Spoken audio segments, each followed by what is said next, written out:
Hello viewers, কেমন আছেন সবাই? আশা করি সবাই ভালো আছেন। আজকে আমি আমার ভিউয়ার্সদের কিছু কোয়েশ্চেনের রিপ্লাই দেওয়ার জন্যই আসলে আপনাদের সাথে দেখা করতে চলে আসলাম। আমাকে পেজে বিভিন্ন সময় পেশেন্টরা নক করেন।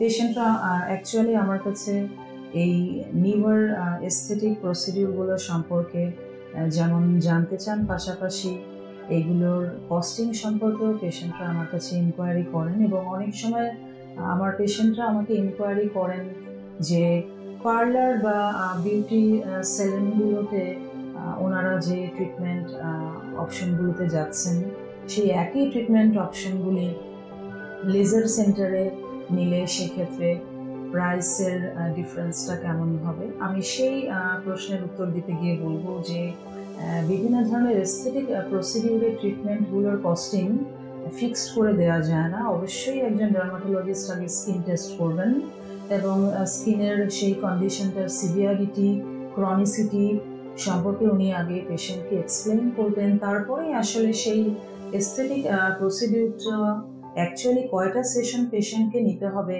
সেই ট্রিটমেন্টের ডিউরেশন এবং পেশেন্টের স্কিন কন্ডিশনের উপরে ডিপেন্ড করে আসলে এই এস্থেটিক প্রসিডিউরগুলোর কস্টিং ডিপেন্ড করে। এবং আমরা কী ধরনের কোয়ালিটি প্রোডাক্ট ব্যবহার করব, কী ধরনের অ্যানেস্থেশিয়া রিজেন্ট আমরা ইউজ করি, বা যেহেতু বিভিন্ন ধরনের ডিভাইস এখন মার্কেটে অ্যাভেলেবল, একটা গুড ডিভাইস যেহেতু একটা গুড এবং স্যাটিসফ্যাক্টরি রেজাল্ট নিয়ে আসে, তো সেটার জন্য অবশ্যই পেশেন্টকে এই এস্থেটিক প্রসিডিউরের কস্টিংয়ের মধ্যে আমাদেরকে আগে ডিসাইড করে নিতে হয় সেশন কয়টি নিতে হবে এবং সেক্ষেত্রে কস্টিংয়ে ভেরিয়েশন থাকতে পারে।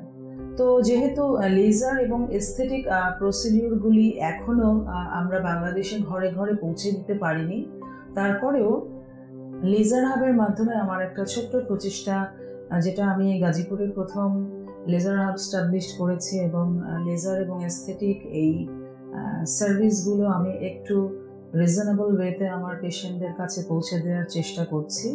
তো আমি পেজে যারা আমার ভিউয়ার্স আছেন, যারা আমার পেশেন্ট আছেন, তাদের এই ইনকোয়ারিগুলো থেকেই আসলে আজকে আমার এই কনসেপ্টে কথা বলা। অবশ্যই আপনারা আগে একজন ডার্মাটোলজিস্টের শরণাপন্ন হবেন। আপনাদের অ্যাকচুয়াল স্কিন কন্ডিশনটা দেখার পরেই একজন ডার্মাটোলজিস্ট আপনাদেরকে অ্যাডভাইস দিতে পারবেন যে কোন এস্থেটিক প্রসিডিউরটা আপনার জন্য বেস্ট অপশন, সেটার কয়টা অপশন লাগতে পারে এবং সেক্ষেত্রে কস্টিংটা কেমন, সেটা অবশ্যই একজন ডার্মাটোলজিস্টের শরণাপন্ন না হলে সেটা অ্যাকুরেট একটা ফিগার বলা সম্ভব না। তো সবাই আপনারা লেজার হাবের সাথে থাকুন। আপনাদের এনি কাইন্ড অফ ইনকোয়ারি আপনারা আমার সাথে কনসাল্ট করতে পারেন। আমি লেজার হাবে এভরি স্যাটারডে এবং থার্সডে বিকাল 3টা থেকে রাত্রে 8টা পর্যন্ত অ্যাভেলেবেল আছি। সবাই ভালো থাকুন, সুস্থ থাকুন, আবার দেখা হবে। ধন্যবাদ।